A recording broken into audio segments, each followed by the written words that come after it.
¿Cómo les va? Bienvenido, buenas noches y gracias por acompañarnos. Nuevo capítulo de El Informante por todas las plataformas de Televisión Nacional de Chile. De política chilena, desde lo que no vamos a hablar hoy día, porque le hemos dado harto y la próxima semana vamos a tener candidato Llegó tu hora.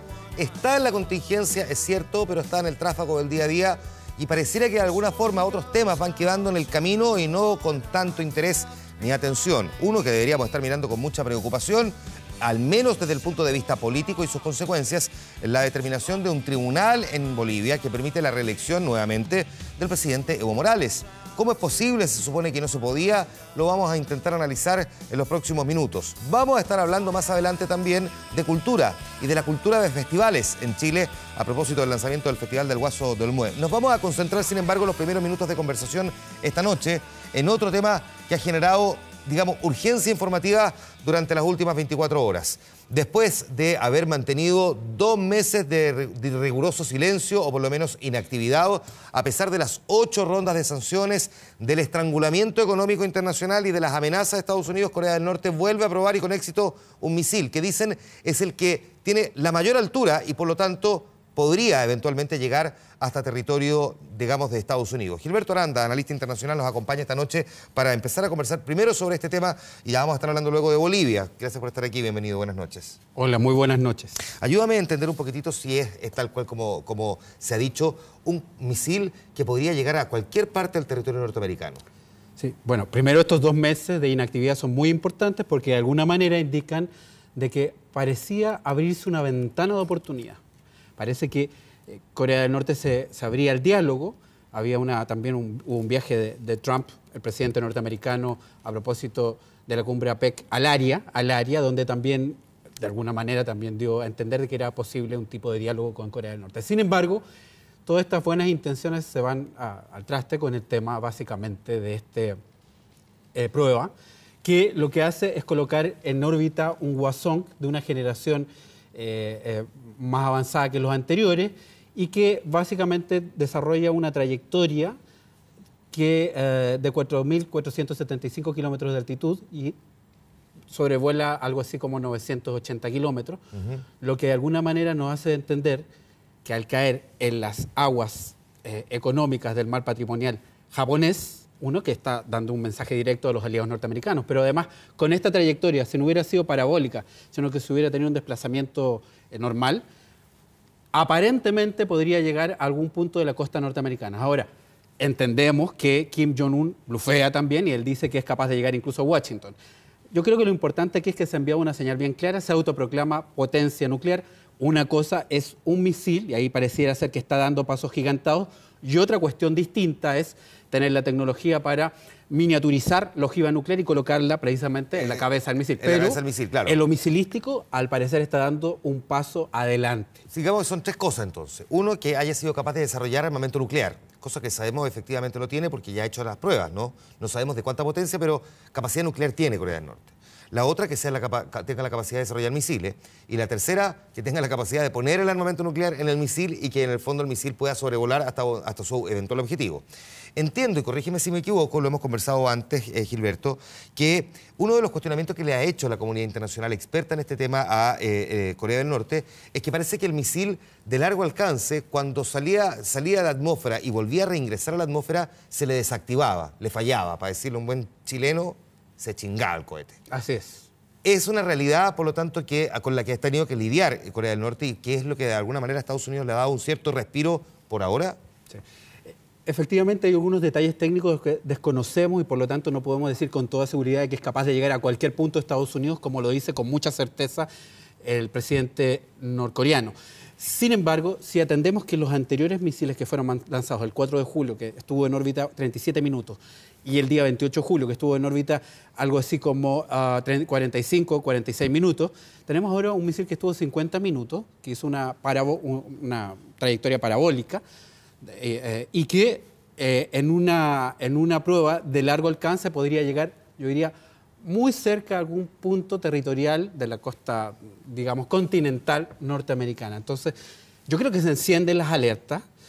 Esto, desde luego, no es lo que trata de decir Norcorea, que es decir, vamos a la disuasión nuclear, al equilibrio del terror, podemos hablar de igual a igual.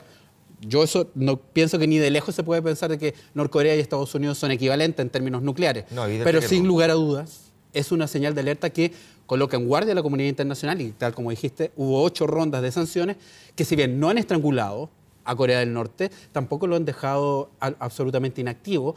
Yo diría que a lo que el próximo punto es suspender, prohibir el tráfico marítimo. Ya, vamos entonces ahora a una cuestión que tiene que ver más bien con la lógica de la diplomacia en lo práctico. ¿Qué es lo que realmente podría estar pretendiendo un país que sabe que tiene a una potencia como Estados Unidos con capacidad para destruirlo en muy poco rato? ¿Qué es lo que busca realmente Corea del Norte? Evitar que en algún momento Estados Unidos le ponga el pie encima, porque básicamente la teoría norcoreana, dicho en simple, es que los norcoreanos temen que Estados Unidos algún día llegue, los invada y, bueno, los anexione con Corea del Sur y terminen formando una sola potencia, administrada además por los norteamericanos. Ese es el temor que tiene el gobernante norcoreano y, por lo tanto, generar esta sensación de si ustedes se vienen a meter con nosotros, ¿con esto se van a encontrar? Sí.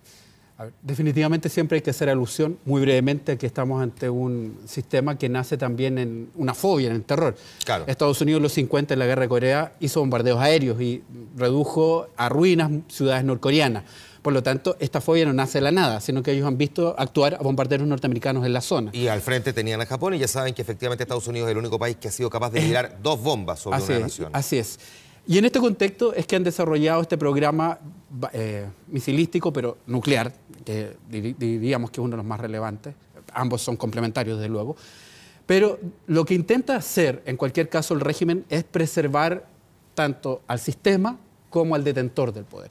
Es decir, es un esfuerzo porque el régimen no cambie, se perpetúe, pero también de Kim Jong-un de mantenerse al frente. Y la mejor señal que le puede dar a sus ciudadanos, piensa él, y así lo estima el partido, es diciendo que se puede parar de igual a igual frente a Estados Unidos y que de alguna manera puede tener una capacidad de disuasión frente a Estados Unidos.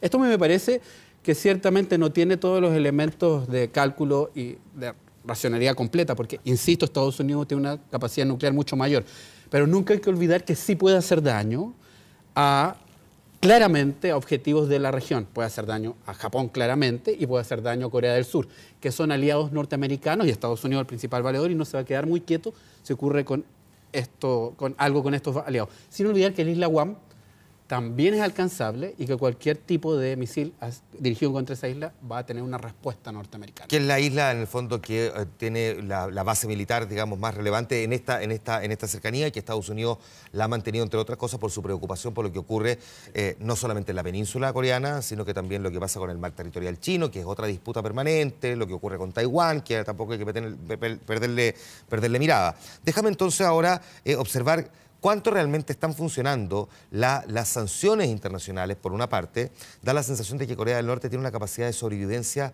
excepcional.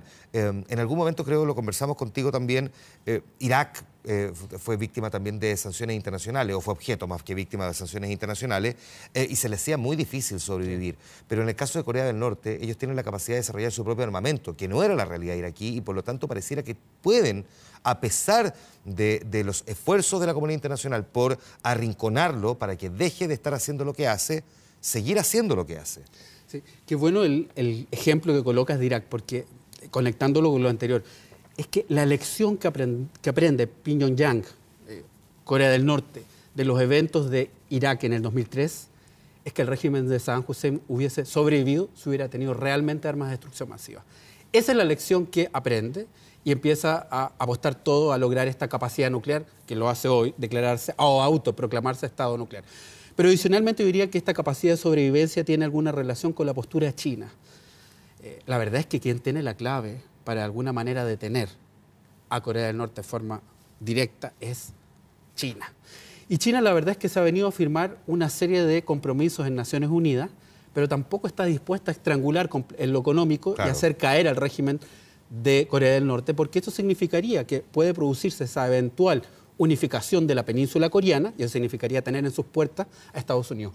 Cuestión que no quiere bajo ningún punto de vista Beijing. Por lo tanto, Beijing apuesta a tratar de priorizar el diálogo diplomático para congelar las cuestiones tal como están, pero también desactivar el peligro de una amenaza nuclear. Venía una nueva ronda de negociaciones, digamos, y de conversaciones diplomáticas que me imagino que van a quedar al menos alteradas porque además el presidente Donald Trump en Estados Unidos ha dicho que va a anunciar un nuevo paquete muy categórico de sanciones. Definitivamente, después del Congreso del Partido Comunista Chino, hubo un enviado especial del presidente Xi Jinping, el presidente chino, a Corea del Norte, que aparentemente no habría sido recibido por Kim Jong-un, lo que también nos da alguna señal de este régimen lo fuerte que se siente. Sin embargo, sabemos que si China opta por cerrar la válvula económica de Corea del Norte, eso significaría estrangulamiento. La cuestión es cómo forzar a China, o más que forzar, cómo hacer entender a China lo importante de avanzar hacia una sanción que haga entender a Corea del Norte que es necesario desactivar esta amenaza nuclear. Sabemos que también Estados Unidos tiene su propio tema interno con un presidente que vocifera a menudo, que diría en la gira de la PEC se contuvo bastante. Y un secretario de Estado, Rex Tillerson, que hace lo que puede y que ha dicho hoy que todavía hay espacio para la diplomacia. Yo me temo que cada vez menor el espacio y sin embargo creo que a lo que van es a la prohibición del tráfico marítimo. ¿Aceptará Beijing o no? Esa es la cuestión. Ahí hay una gran interrogante. Acerquémonos un poquitito hasta esta parte del mundo, hasta esta región, y miremos un poco también lo que está pasando en nuestra Latinoamérica. Hemos visto en las últimas horas la confirmación por parte del Tribunal Constitucional de Bolivia de permitir la reelección del presidente Evo Morales, el gobernante boliviano. Se supone que no tenía posibilidad de hacerlo, él había sido electo en el 2009 y finalmente ya no hay posibilidad, según lo que decía la Constitución, reformada por él mismo a través de una asamblea constituyente, de que efectivamente pudiese buscar una nueva reelección. Sin embargo, hay una habilitación por parte de este tribunal que le permite entonces al gobernante volver a presentarse y de hecho además le permitiría no solamente seguir en el poder hasta el 2025, si es que gana, es decir, 19 años en el poder, sino que eventualmente poder reelegirse todas las veces que quiera. Resulta muy difícil de comprender por parte de países como el nuestro, donde la reelección no está permitida, pero más todavía porque no se entiende cuál es la estrategia detrás de un órgano como el Tribunal Constitucional. Por eso es que queremos incorporar a la conversación al abogado, licenciado en Ciencias Jurídicas y Sociales de la Universidad de Chile, escritor José Rodríguez Elizondo, a quien le agradecemos que esté aquí. Bienvenido, muchas gracias también por estar aquí en el programa. Hola. Y se queda con nosotros también Gilberto, por supuesto, que es un tema que conoce muy bien. Déjeme preguntar, ¿cómo es posible que hayamos tenido un fallo de esta naturaleza? Digo, no estaba tanto en los pronósticos, incluso del propio Evo Morales, que ese escenario se diera, tanto así que incluso se habían barajado alternativas plan B, plan C, plan D. Uno de ellos, que Evo Morales renunciara y no completara su periodo de gobierno para volver a presentarse y decir, como yo no completé el periodo, tengo posibilidad de hacerlo. Bueno, tenía varios caminos, pero no vamos a decir que era una cosa impensable este fallo. Bueno, esto me da la razón en tantas cosas que hemos conversado sobre el derecho y la política internacional. Por eso está sentado aquí, pues. Por eso lo está acompañando. No, dígame, ¿qué es lo que pasa ahí detrás de esta resolución? Que cuando no hay una democracia desarrollada, asentada, el derecho es un simple instrumento táctico. No es una base cultural estratégica de un país, ¿no? Aquí estamos frente a un señor, Evo Morales, que una vez en Cochabamba, hace 6 años, le dijo a su gente, mire, yo no sé si esto es jurídico o no, ustedes son abogados, ustedes me lo ponen en derecho. Ese es el criterio de Evo Morales. O sea, tiene un desprecio humilde por nosotros los pobres abogados. Así es que no te extrañes todo lo que está pasando. Si no era este escenario, habría sido otro. Ahora, ¿qué es lo que hace en estricto rigor el tribunal, Gilberto? ¿Qué es lo que dictamina? ¿Por qué permite cuando la Constitución lo prohíbe? La Constitución lo prohíbe y también hubo un acto plebiscitario que dijo que dentro de un paquete de reformas no se podía ir a esta opción. Sin embargo, lo que pienso es que el tribunal da la razón al poder en aras de un sistema que, claro, yo no puedo describir como una democracia, sino que más bien un régimen con hibridaciones, con elementos personalistas muy potentes, y que en definitiva yo describiría básicamente como una situación donde populista, voy a decir, yo no tengo desprecio por la palabra populismo, creo que en general se usa como algo despectivo, creo que el populismo ha dado también algunos puntos altos y otros bajos, y que en este sentido el populismo es buscar salidas por vías extrainstitucionales. Lo que ha buscado, de alguna manera, el Tribunal Constitucional es dar la razón a esta salida extrainstitucional que hace un lado la Constitución y un referendo anterior. Claro, o sea, lo que hace, en el fondo revierte artículos de una Constitución que paradojalmente fue modificada durante la era Evo Morales, además con trabajo de la propia ciudadanía. A mí lo que me extraña es básicamente que, a diferencia de otros procesos latinoamericanos como el venezolano, donde la dependencia del líder era completa y absoluta, el movimiento indígena o indigenista, el movimiento indigenista boliviano, tiene alguna otra salida. Sin embargo, parece que el símbolo, no parece, más bien el símbolo, la quintesencia de todo remata en Morales, y por lo tanto apostar por él es una garantía segura de triunfo ante otros casos donde podría fallar, como Choquehuanca u otros potenciales sucesores. Me parece que han ido por lo seguro y desde luego todo hace indicar de que probablemente esa elección sea favorable. Ya está hecha la modificación y yo creo que a estas alturas podríamos perder más bien tiempo tratando de hacer líneas en el agua, explicando el porqué de la modificación. Hablemos un poquitito de la política concreta de Bolivia. Es que el movimiento que ha liderado Evo Morales desaparece, no es capaz de seguir una continuidad si es que no es Evo Morales el que lo lidera como presidente. Bueno, eso es lo que creen siempre los líderes carismáticos, que con ellos se acaba el movimiento. La democracia parte de la base de que por muy bueno que sea un presidente tiene que haber alternancia. Claro. La experiencia de la humanidad indica que el poder corrompe y el absoluto corrompe absolutamente, un viejo aforismo británico. Por lo tanto, yo el caso de Bolivia lo miro más bien con un sentido utilitario chileno. A ver, qué interesante. Nosotros nunca debimos ir a La Haya. Tú conoces muy bien mis planteamientos con respecto a Bolivia. En segundo lugar, en vez de concentrarnos en pensar que los jueces solo hay que hablarles en derecho porque son muy susceptibles, hay que hacerles ver que Evo está manipulando el derecho y por lo tanto está manipulando a los jueces. El tema de la demanda para Evo fue básicamente el apernarse en el poder sobre la base del nacionalismo. Todo lo que era ganado lo está consiguiendo en ese sentido, inclusive contra la oposición de gente que estaba en su equipo, como Carlos Mesa. Carlos Mesa ya se abrió, ya dijo, mire, yo no estoy en esto, no estoy porque usted sigue siendo presidente eternamente. Y la primera reacción de Evo fue echarlo del equipo del cual había sido el vocero, Carlos Mesa. Carlos Mesa estuvo aquí en El Informante hace... Le hiciste una muy buena entrevista, hace un par de años. De esa entrevista. Y al final de esa entrevista, donde le pregunto si tiene Bolivia una democracia plena, él dice, bueno, Bolivia una democracia. Le pregunto sí, pero mi pregunta es si es democracia plena, y no responde la pregunta. Y le valió varias críticas que desembocaron finalmente en su salida de la vocería de la causa marítima. Sí, pero salió de la vocería no por eso. No solamente por eso, digo... Salió porque se estaba transformando en su rival. Ya venía claro. Marcando... lo era inicialmente, no olvidemos que a Carlos Mesa, el propio Evo Morales finalmente termina por sacarlo del poder de alguna manera, ¿no? O sea, por lo tanto, aliados nunca fueron. Carlos Mesa salió por la insurrección de Evo Morales, que se las arregló para sacarlo, ¿no? Pero... Morales, como todos estos dictadores o líderes carismáticos, pensó que ya lo tenía comiendo en la manito a Carlos Mesa. Lo designo vocero, me va a agradecer, hasta que se dio cuenta de la estatura internacional que había tomado Carlos Mesa con su eficiente vocería. Y es ahí donde los espectadores, y sobre todo la entrevista que le hiciste tú, que se distribuyó en todo Bolivia. Se vendían los DVD piratas incluso. Claro, entonces eso levantó mucho a Carlos Mesa. Y Carlos Mesa, que es un intelectual muy válido, hoy día no tendrías que preguntarle tú si existe o no una democracia plena. Yo creo que es hora de que hablemos claramente los chilenos. No hay democracia en Bolivia.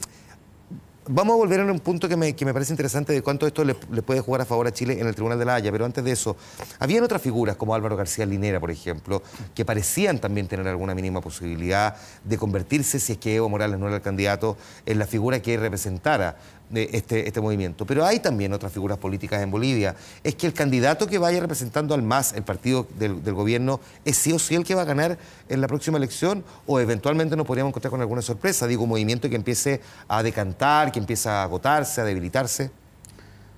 Bueno, definitivamente siguiendo la tesis del profesor Rodríguez Elizondo, yo también creo que hay ciertamente utilidad en el tema de tener al frente a Evo Morales, no solamente porque se conoce, sino que hay que reconocer que ha dado estabilidad a un Estado que antes de él, la verdad es que los cambios de gobierno estaban casi a la orden del día. Claro. Si no eran todos los días, no estoy diciendo todos los días, pero eran bastante frecuentes.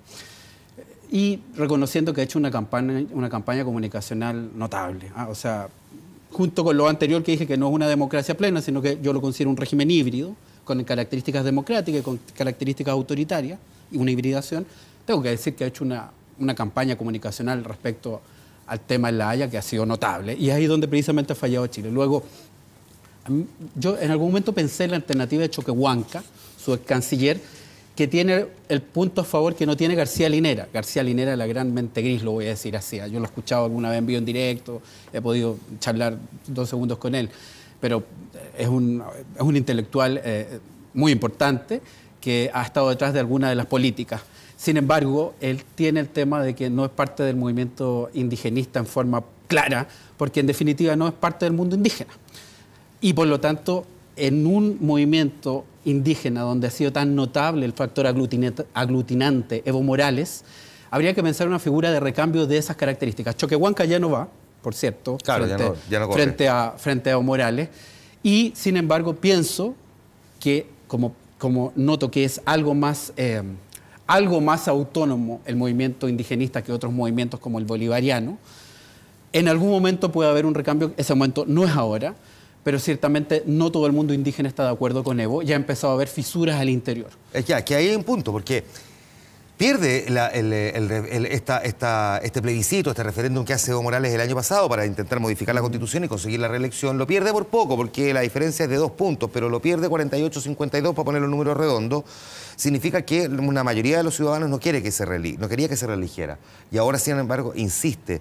Por lo tanto, ¿aún así podría tener posibilidad de convertirse en presidente? ¿O hay algo más que le pueda estar haciendo para convertirse en presidente? Si es que la pregunta se entiende, ¿no? Con todo lo que ha hecho Evo, una constitución que la desconoce, un referéndum que lo desconoce, unos jueces que digita, ¿tú tienes alguna duda de que va a manipular la elección misma? ¿Es muy fácilmente manipulable? Él va a manipular todo, ¿no? Es decir, desde el punto de vista de lo que uno considera una democracia semidesarrollada o imperfecta, ya salió de todos esos parámetros.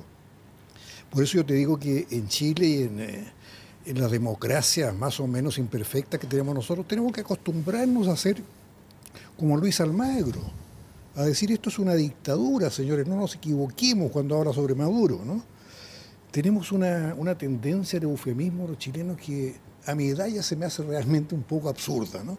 Ahora, usted decía, profesor, que uno le puede de alguna manera sacar partido o provecho, en el buen entendido no de la frase, a esta coyuntura. En el fondo demostrar o dejar en evidencia el cómo una figura como Evo Morales puede manipular la justicia o a los jueces. ¿Qué tan permeables son los miembros del Tribunal Internacional de La Haya frente a una exposición de esta naturaleza, digamos, que escapa a lo jurídico propiamente tal? Todos los jueces de todas partes del mundo son permeables. La gracia de los jueces es que en los fallos tienen que esforzarse por no dejar traslucir ninguna motivación que no sea jurídica. Pero esa expresión jurídica del fallo está motivada, entre otras cosas, por la política. Yo creo que en eso no hay que engañarse. Hay que ir a la filosofía del derecho. La filosofía del derecho te lo dice muy claramente. Y estos jueces han estado sometidos a un bombardeo incesante comunicacional de Evo Morales que luce eficiente porque nosotros hemos sido ineficientes. Porque frente a ese bombardeo comunicacional nosotros hemos dicho no molestemos con cosas que no sean jurídicas a los jueces. Entonces ha habido una cascada de intervenciones de Evo Morales que ha motivado a mucha gente en el extranjero, tanto por la campaña misma como porque a veces nosotros no somos muy simpáticos. O sea, eso claro, de tener al Papa en contra, Juan Manuel, me parece a mí que es una cosa grave, ¿no? Que también puede permear en el tribunal.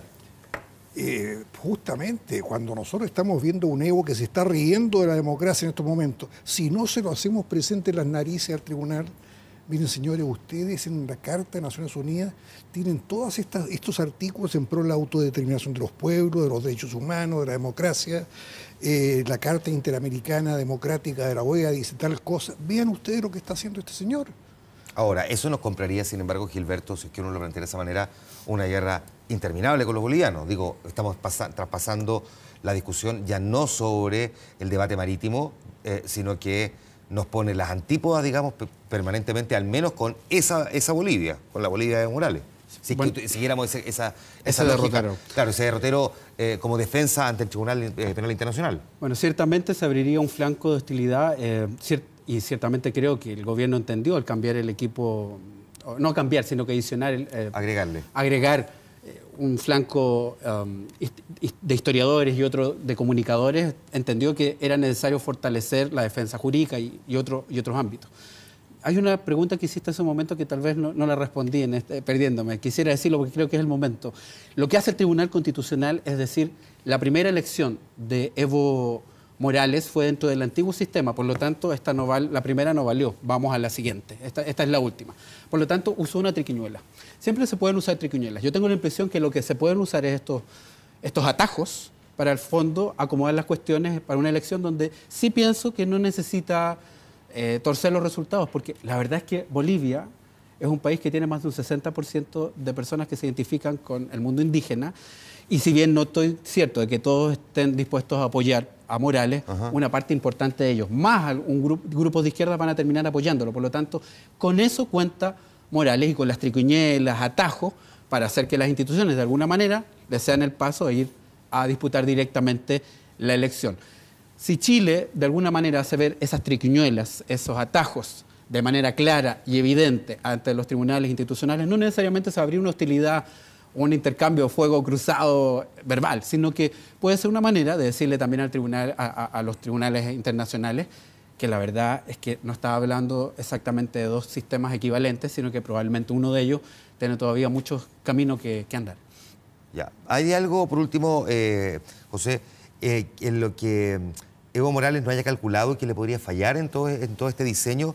Digo porque parecía un poco torpe incluso llegar a denunciar de que había una violación a los derechos humanos porque se le estaba impidiendo presentarse a una reelección. Digo, fue objeto de burla por parte de la comunidad internacional.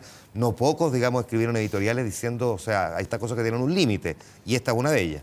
Sí, no, hemos tenido un paternalismo excesivo con Evo Morales por su ancestro indígena, y él lo ha aprovechado lindamente. Cuando llegó Michelle Bachelet a la presidencia, inventó que ahora era el momento porque estaban armando nuestros países un indio y una mujer. Todas esas cosas imaginativas ingenuas, ¿no? Pero nosotros no tenemos derecho a caer en eso. Esta población que le dijo a Evo Morales que no quería que fuera reelecto es la misma que existe hoy día. Por lo tanto, el tipo es vulnerable. Dentro de Bolivia hay gente de mucha calidad, bueno, el mismo Carlos Mesa, sin más lejos, que están absolutamente en contra de esta violación grosera de la Constitución. Y así lo ha manifestado en las últimas horas, claro. Por lo tanto, Chile, al asumir una posición clara de denuncia de esto, está actuando políticamente también en el interés de una gran cantidad de bolivianos. Por lo tanto, lo que yo pido es un manejo más político que, como tú apuntas, empezó en algún momento a hacerlo la Cancillería. Cuando trajo a Ascanio, cuando trajo a Joaquín Fermanduá, cuando incorporó la parte histórica a la documentación jurídica, que yo te digo es algo por lo cual yo me manifesté N veces antes en la demanda con Perú. Pongamos la parte histórica, hay que meterse en estos temas de naturaleza filosófico-política.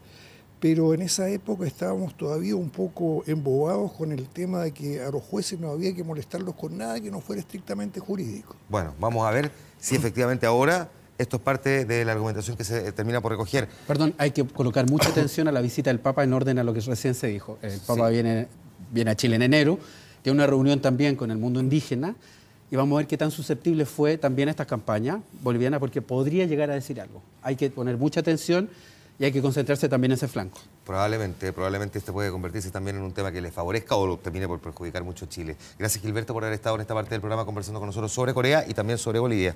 Muchas gracias, profesor, por haber estado aquí ayudándonos a contextualizar también este tema. Nosotros nos vamos a ir a la pausa, volvemos de inmediato, seguimos conversando aquí en El Informante.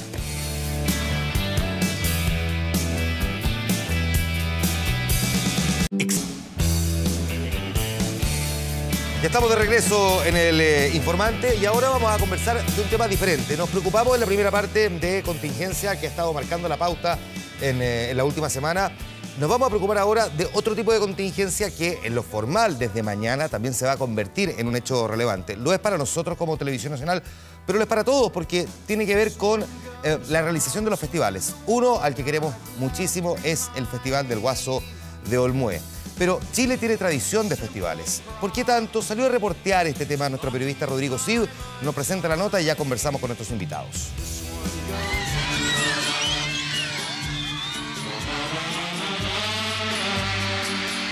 En Chile la música se toma el verano. La proliferación de festivales a lo largo de todo el país ha multiplicado las plataformas para la escena artística. Y la oferta es variada, tan amplia como la cantidad de ciudades que emprendieron el desafío de contar con su propio evento musical.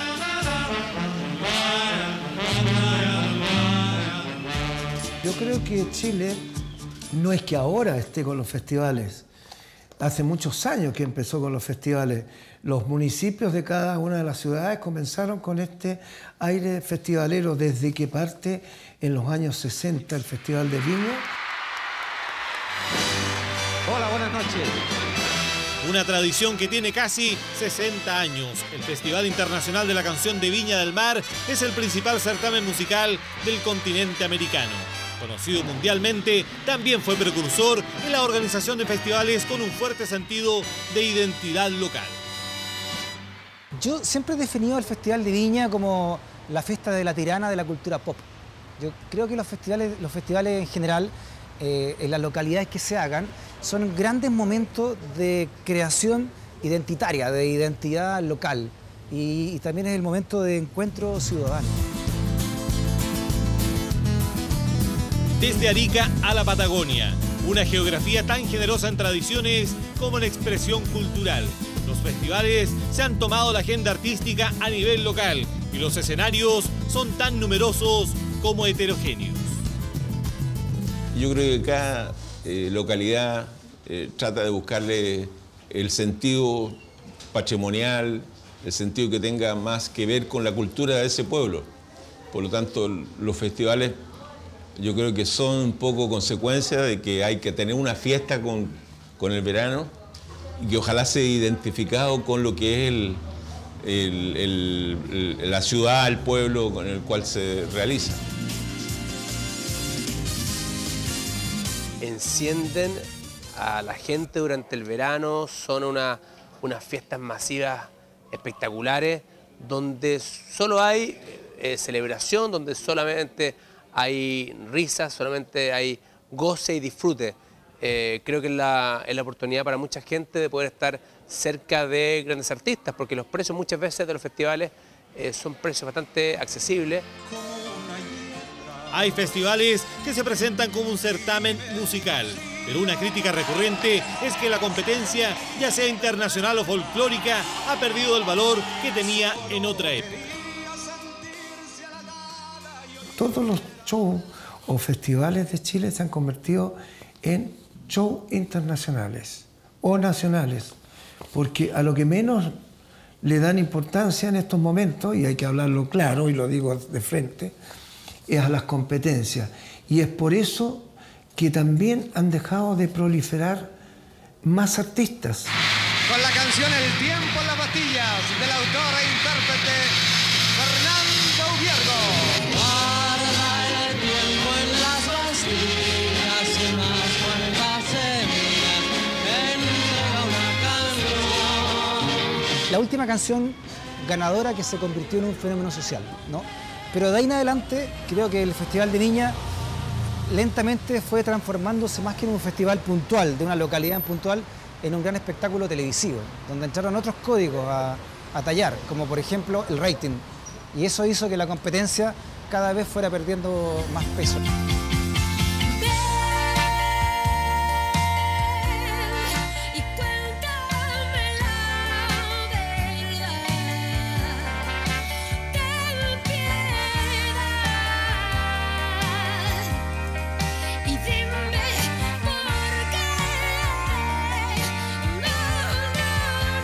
Hoy día nosotros hacemos resaltar, mira, Mon Laferte, lo grande que es Mon Laferte.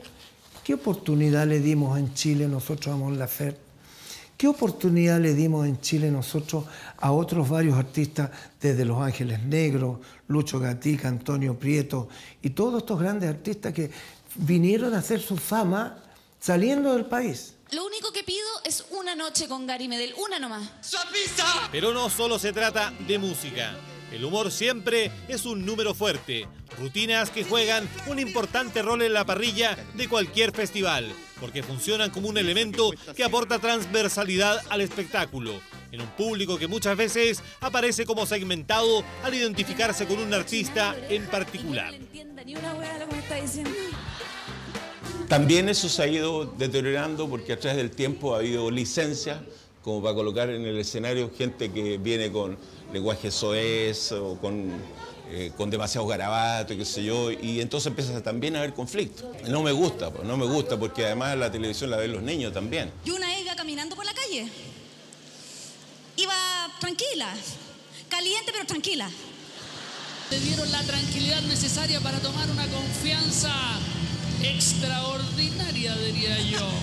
Porque yo soy mujer, tengo que decir menos garabatos. Independiente de ser mujer, no solo fueron garabatos, fue el doble sentido, el sexo, lo vulgar, la sin censura, el show más polémico en lo que va del Festival 2017. Yo antes de casarme pasaba por unos periodos de abstinencia que no se los doy a nadie. Porque una mujer caliente hace pura juega.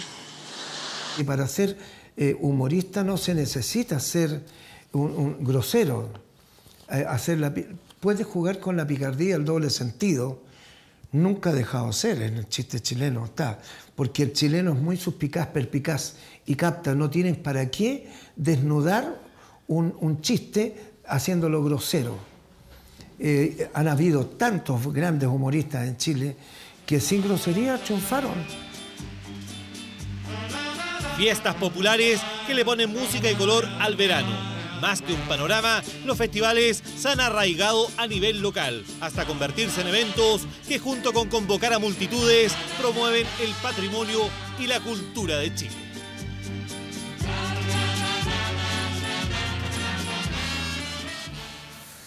Bueno, Chile es un país de festivales y uno de los más importantes lo tiene Televisión Nacional de Chile, que es el Festival del Guaso de Olmué. Con la alcaldesa de Olmué, Macarena Santelice, vamos a conversar esta noche y con el animador del festival también, Leo Caprile. Gracias, alcaldesa, por estar aquí. Bienvenido, buenas noches. Gracias, Juan Manuel, un beso a todos. Gracias, Leo, por estar aquí. Encantado. Tengo que además sincerar porque creo que es bueno hacerlo tiro. Leo, muy amigo mío, y la alcaldesa también, porque además la alcaldesa viene del mundo del periodismo, nosotros trabajamos juntos. De potrilla, me parece. Sí, pues desde muy chico. ¿Cómo ha sido esto de pasar del periodismo al mundo de la alcaldía? Y además, no cualquier alcaldía, con lo que representa hoy día Olmué. Para alguien que probablemente se imaginaba las comunicaciones de otra manera, probablemente están sentados aquí y no ahí. Es una maravilla y sí tiene relación, sí tiene, porque el rol social que tiene el periodismo, tanto en el informar, en ser parte, en ser opinión pública, lo tenemos también las autoridades elegidas democráticamente. Y qué más cercano que los alcaldes, que estamos resolviendo las situaciones, que estamos cambiando la vida de miles de personas, sí tiene que ver y a mí me encanta. Fue, yo creo que la mejor mezcla, porque me permitió conocer al Chile que en el fondo muchas veces de repente los políticos comunes y corrientes, y ese es el castigo que le hace hoy día a la sociedad a los políticos, se sienten un poco ajenos de la realidad, de lo que vive cada chileno. Así que ha sido de verdad un gusto, Juan Manuel, esa mezcla. Buena experiencia, Leo. Tú has animado un montón de festivales. Nosotros estábamos conversando mientras veíamos la nota de... Bueno, podría decir, Leo Caprile es el animador de festivales de Chile, porque te llaman de montones de lugares muy distintos y durante todo el año. Sí. ¿Qué relevancia tiene para ti los festivales en términos generales, pero en particular el del Guaso de Olmué? Bueno, partamos definiendo lo que es un festival. Bueno, me parece muy bien. Yo creo que el festival es donde nosotros los chilenos acordamos celebrar. Si tú te fijas en otros países cercanos del área, estamos hablando de América, se celebra con carnavales. Y los carnavales son de participación directa. La gente se disfraza, baila, canta, hay comparsas, hay carros alegóricos. Claro. En cambio, acá el chileno es como más retraído, como que se oculta un poco en la sombra y hace una masa con la cual disfruta de un espectáculo. Y le gusta empoderarse, ¿verdad? Y hacer de un artista pequeño, convertirlo en grande. premiarlo, aplaudirlo. Y si no le gusta, lo destruye de repente. No es el caso del Olmué, que es un público muy dulce, muy amable, muy familiar. Pero por lo general, la gente, el chileno, se siente muy cómodo en ese rol. Llegar temprano, llevar un picadillo, echar la talla. Es como el cine antiguo, que se gritaban tallas de la galería. Claro, claro. Está esa cosa del estadio, hay como un peluceo. Es una fiesta familiar y es una fiesta de verano, por lo demás. Entonces, hasta la abuelita se convierte en barra brava. ¿Por qué pasa, sin embargo, que hay festivales que logran tener relevancia y otros que pareciera que pasan sin pena ni gloria, por lo menos desde el punto de vista del ojo del ciudadano chileno? ¿Por qué Olmué destaca y es, junto al Festival de Viña, el festival más importante del país? Porque Olmué es identidad, es folclore, es tradiciones, un pueblo, un país sin historia, sin tradiciones, es nada. En el fondo yo creo que todos tenemos tan arraigados cuando estamos, sobre todo afuera del país, y escuchamos el himno nacional, se nos pone la piel de gallina. Olmué es eso, es sentir más chileno, es ver la cueca central, la expresión del sur del país, la expresión del norte de Isla Pascua.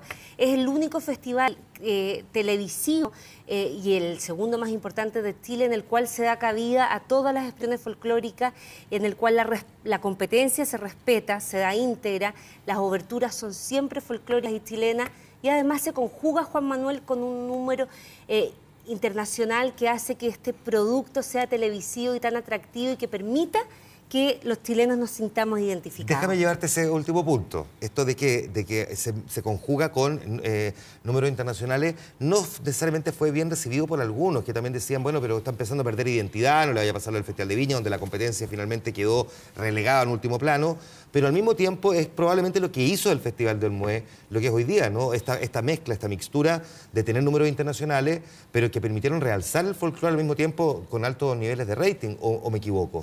Es 100% válido lo que tú dices, porque el Festival de Olmué no es solo un festival local, es un festival televisivo, y por lo mismo tiene que ser un producto televisivo, que tiene que marcar rating, que tiene que generar audiencia, que tiene que vender a los auspiciadores.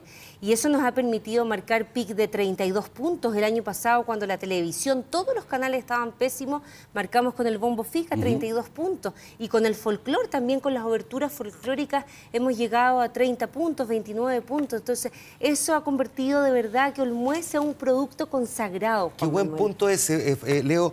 Se suele pensar muy erróneamente que el folclore no marca en la tele, no da rating. Graso error. Y por lo tanto casi uno nunca lo ve. O sea, estoy siendo generoso con el casi, porque nunca uno lo ve, salvo en el Festival del Guaso.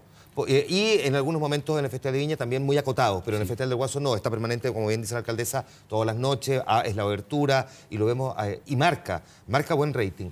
¿Qué pasa entonces que está esta creencia equivocada de que no hay interés por el folclore? Definitivamente no, eso no es real. Un festival que convoca todos los años y que lleguen a la competencia más de 600 canciones es un festival que está funcionando. Claro. Es decir, hay una producción folclórica interesante, renovada. El folclore no es una foto, el folclore no es una cosa estática. Y bueno, nuestro director ejecutivo, que es precisamente el nervio y motor de la vuelta a la televisión del Festival del Guaso. Jaime Aguirre lo hizo en televisión. Lo hizo en televisión y yo fui su animador en ese momento, solo, cuando apostábamos todo o nada. En un momento en que el Patagual estaba hecho un desastre, que la televisión le había dado vuelta a la espalda.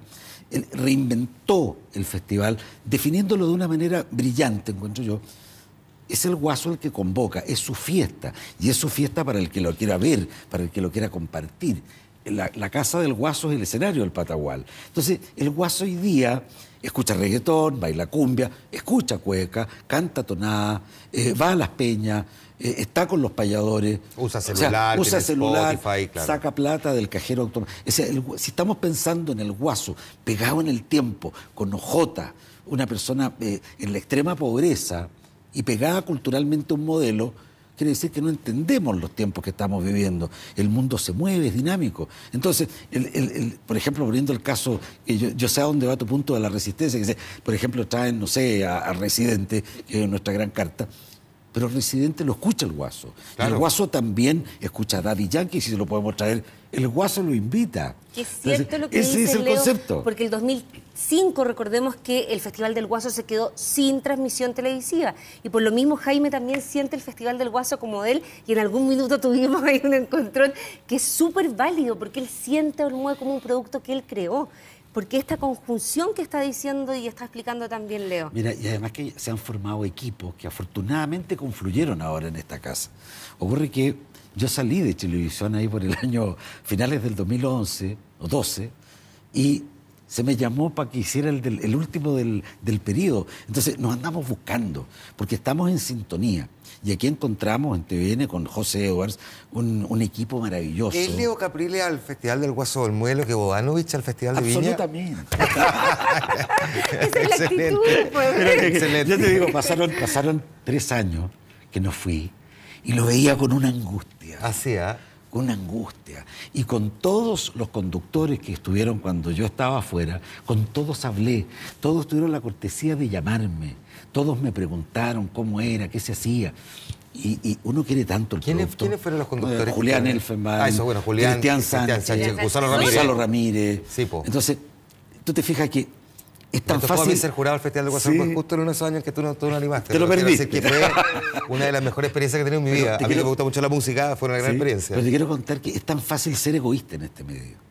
Pero con este producto, que es como, no sé, yo creo que trasciende más allá de ser el animador o no. Uno lo lleva, lo incorporó a su ADN. De hecho, el haber participado en este festival me abrió muchas puertas, a hacer muchos más festivales. Ya, esto te lo cuento aquí en privado.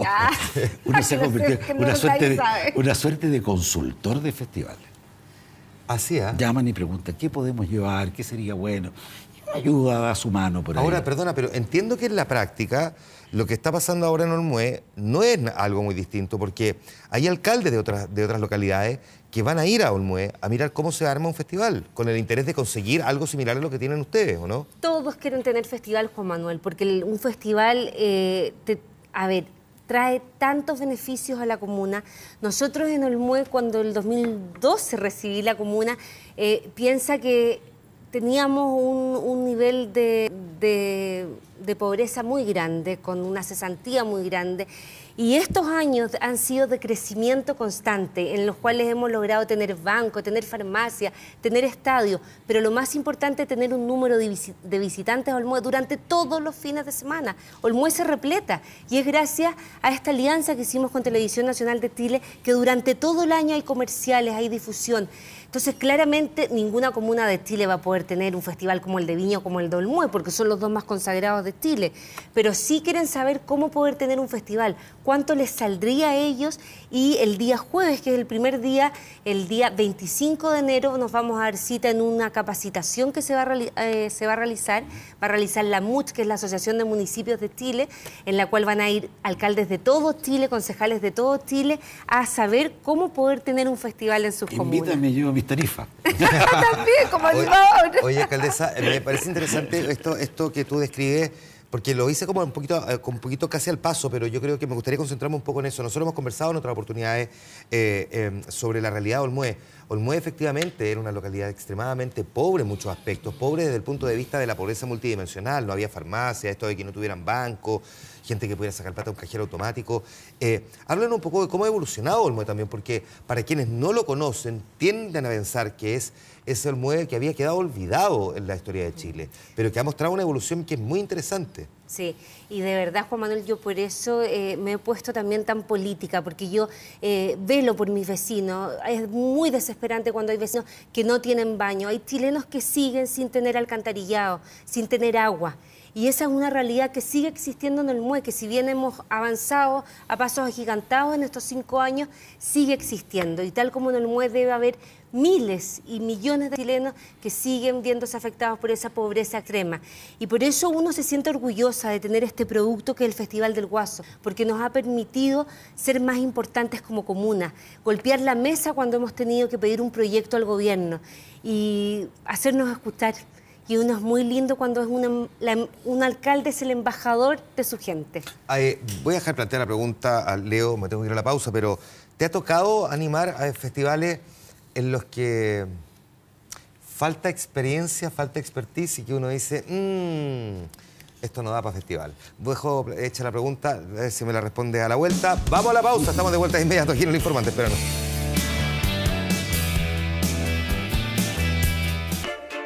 Algunos aerosoles pueden contener agua. Estamos de regreso en El Informante conversando con la alcaldesa de Olmué, con Leo Caprile, bueno, la anfitriona del Festival del Guaso y su animador, para ser preciso. Yo te preguntaba, porque tú, Leo, tienes tanta experiencia, vasta experiencia en montones de festivales. ¿Hay alguno que te haya tocado, independientemente que no es necesario que me digas dónde, pero que tú digas, bueno, sí, aquí falta organización? Es que eso es muy común que se dé, sobre todo en localidades muy pujantes, muy empeñosas. Llaman de repente de comunas que uno de repente no sabe que existen. No voy a dar nombres, pero ponte tú, había una comuna que tuve que viajar como 7 horas en auto porque daba lo mismo irse en avión, te demoraba lo mismo. Entre llegar, los transbordos, los caminos, qué sé yo. Y tú te encuentras con que hay una precariedad, pero hay unas ganas de aprender, hay unas ganas de celebrar. Bueno, claro. Ahora, está bien, el Festival de Viña, el festival, digamos, número 1 por historia. Nosotros estamos por ahí, estamos en el año 49 en esta versión. Entonces, hay un modelo de festival que viene copiado de Viña. Entonces, tú llegas al pueblo X, y en ese pueblo X hicieron un escenario, y te llevaron un jurado. Y el jurado ojalá sea lo más variopinto. Está el comandante de los bomberos, el locutor local, el jefe de los carabineros. Qué buen notable. Y es el jurado festival. Es el mismo lenguaje que usó Antonio por año, está traspasado a esta suerte de rito festivalero. Entonces, y dicen, y el animador oficial. Y dígame, ¿cuál es el animador extraoficial? O sea, hay uno solo que es el animador. No, oye, si la Quinta Vergara es para el Festival de Viña como su casa, el Patagual lo es para Olmué. ¿Qué es lo que es el Patagual para ustedes? Olmué tiene una característica única. El Patagual, y Leo lo va a poder explicar perfecto, hace sentir a todo el público dentro del escenario. Cuando se despliega, y tú lo viviste también, Juan Manuel, durante 4 días. Fue increíble, es la magia impresionante, porque además tiene esto de que las graderías son así hacia arriba, pero así muy empinadas, digamos, no es tan escalonado, sino que es muy... Entonces uno ve paredes de gente encima de uno, porque de verdad que está todo muy encima, distinto como probablemente la gente lo percibe en la televisión, y que eso produce una magia muy especial. Uno sentía que en verdad se estaba echando los zapatos y todo el mundo te está mirando. El fenómeno de Olmué, tal como decías tú, es una pared humana, porque tú ves la expresión, las pancartas no tienes que ponerte lentes para leerlas, o sea, está clarito. Y además que es un enclave que está en el corazón de la ciudad. O sea, está la municipalidad y tú entras es parte de un recinto municipal. Tú pasas por la municipalidad para llegar al recinto. ¿Y por qué, a diferencia del monstruo, el público en Olmué se porta mejor? ¿Por qué es más familiar, como dice el Leo? Porque en Olmué somos únicos. Ya, pero ¿por qué pasa eso? Porque también uno podría decir, bueno, no pueden pifiar, no le gustó cómo cantó, no le gustaron los chistes particularmente. Porque se da un ambiente muy familiar, Juan Manuel, que también la capacidad, hay que decirlo, son 5.000 personas, y eso también es uno de los problemas que estamos teniendo hoy día, porque nos impide traer artistas como Marco Antonio Solís. El tema de seguridad también hay que decirlo, las graderías ya tienen sus años y hay que hacer un proyecto nuevo, pero sin perder lo que tú dices, que es esta esencia única que tiene el Patagual. ¿Es posible hacerlo crecer? ¿De hacerlo crecer en términos Sí, de todas maneras, hay que hacerlo crecer. Pero yo creo que el nivel en el cual queda el escenario versus el público hace esa cercanía. Porque si tú te fijas, yo he ido muchas veces a Viña y uno lo ve lejano porque es mucho más alto. Tú no ves al artista encima del público. Aquí sí, acá ahí se da el fenómeno, ahí vamos a hacer historia, es el fenómeno del teatro griego, que es un semicírculo y el plató está abajo. Por lo general, los grandes espectáculos son sobre el nivel de la gente, más una gradería que sale y que está mucho más lejos. Entonces, claro, tú en la extensión de la platea, de las primeras localidades, ganas en cantidad de asistentes y sumas más todavía levantando las graderías. Pero cada vez el público queda más lejos. Entonces, aquí, de verdad, yo la primera vez que salí creí que se me iban a caer los pantalones. Porque me paré y era esta cosa, porque uno la ve como la gradería vacía en un ensayo, pero cuando llega la hora del que hubo y tú sientes ese ¡guau! Y ahí te quiero ver. Ahí te quiero ver. ¿Qué tipo de artistas le gusta al público del MUE y qué tipo de artistas no le gusta tanto? Usted decía, me gustaría llamar a Marco Antonio Solís. Ok, no, pero yo el año que me tocó a mí ser jurado estaba Cristian Castro, éxito total. Estaban los tres. José Luis Perales, también éxito total, 31 minutos, que arrasaron. ¿Qué tipo de artista le gusta al público? Le gusta el artista con el cual uno se siente identificado. Le gustan los guasos de Algarrobal, le gustan los guasos Quinteros, le gusta Inti Illimani, le gusta Iyapu, le gusta la música hispana que exprese lo que tú, no sé, Perales, José Luis Rodríguez, artistas que en el fondo canten con el sentimiento, porque eso también es folclore. Claro, cuando uno dice, son artistas que no tienen nada que ver con lo folclórico, el folclore es la expresión del sentimiento, de la identidad, de las costumbres, de las tradiciones, que no necesariamente tiene que ser salir a bailar, como dice el Leo. Pero si lo acabas de definir, folclore es el saber popular, no es otra cosa. Es eso. Entonces es lo que la gente popular, la gran mayoría, acepta como propio y que lo identifica. Y eso es lo que tiene Olmué, claro, que siempre es un artista en ese orden. Y entra un artista a cantar en paz. O sea, sabe que va a un espectáculo coherente. Porque no es que yo me quiera meter en otras parrillas, pero de repente hay unas parrillas tan incoherentes donde te encuentras con un rock añejo y después un reggaetonero y un humorista emergente y después algo que como que nadie pesca. Entonces, cada artista tiene como un público. Ahora, también busca generar ahí cierto tipo de rating y construir a partir de ahí. A veces funciona, a veces no. Y por eso le juega en contra a un artista. Porque de repente si yo pongo primero, llevo a un festival, me dio con Daddy Yankee, llevo a Daddy Yankee y actúa primero que nadie. Los que fueron a ver a Daddy Yankee a lo mejor se mandan a cambiar. Claro. Y si lo dejo hasta el final, esa gente va a pujar por apurar el show y va a ir en contra de la combinación artística. Generalmente ya el artista es una baraja. A plantear también su propia exigencia. Tengo que hacerles dos preguntas personales a ambos antes de terminar esta conversación. Uno, Leo, yo sé que el esfuerzo respecto de la voz es un tema para ti y que ha hecho mucho por cuidarla. Sí. No me quiero meter, digamos, en Honduras, pero sí me parece que es importante contar cómo lo haces porque para ti ha sido un tema. Estuve muy delicado el año pasado, porque yo soy alérgico a todo. Así es. A todo. Y la Maca fue una enfermera mía, me llevó una tisanita, limón, jengibre y otras hierbas que no recuerdo. Me hicieron harto bien, pero lamentablemente no era ese mi problema. Estaba con una amigdalitis. Bueno, dado el problema que tuve en esa oportunidad, la gente que es cruel, yo veía el Twitter, está perdiendo la voz, va a quedar mudo. Y yo ya me sentía mudo y me sentía jubilado. Decía, pero voy a escribir. Y me estaba pasando el mundo de otra manera. Y descubrí, porque me hice ver con Ricardo Álvarez, un maestro de fonoaudiólogo, y con el doctor Lira, y descubrieron que yo tenía el edema de Reinke, que es lo mismo que una ampolla, pero en la cuerda vocal. Gatillado por haber fumado por años, cosa que hice en el acto. Supe que tenía eso por causa del cigarrillo y lo dejé. No he fumado en 4 meses. Y eso ha permitido que haya un progreso increíble y en vez de operarme he trabajado con terapia. Ya, excelente. Y porque además la he venido recuperando harto, sí, muchísimo. Por supuesto, estar a punto. Claro, estoy muy bien. ¿Cómo? Muy bien, no te preocupes. Y lo otro, alcaldesa, madre, pues va a ser madre, ¿no? Sí, José Joaquín, ¿ves? ¿Sí? Viene en camino. ¿Y tiene fecha? Tiene que nacer antes, así que ojalá dure lo que más pueda por un problema que tenemos de salud. Pero está bien, está sanito, eso es lo importante. Ya, perfecto. El día 25, en el escenario se hace el baby shower. Eso estaba pensando. Se le puede cruzar. Ahí nos vamos a ver entonces. Lo importante es que mañana es el lanzamiento y se pueden a la venta las entradas del Festival del Guaso del Olmué. Y por supuesto hay que recordar a la Karen Dogenbailer, que es mi esposa televisiva. Es tu padre. Es mi guasa regalona. Que va a estar ahí acompañándote. Vamos a estar, como no. Ya, pues. Muchas gracias, Leo. Muchas gracias, alcaldesa. Muchas gracias, Juan Manuel. Nosotros nos vamos a la pausa. Volvemos de inmediato. Espéranos. Aprovecha el pack 10. Ya estamos de regreso. Pero para despedirnos, nos vamos. Les queremos agradecer que nos haya acompañado en este capítulo del Informante. Próxima semana nos vemos, pero en Candidato llegó tu hora. Que estén bien. Buenas noches.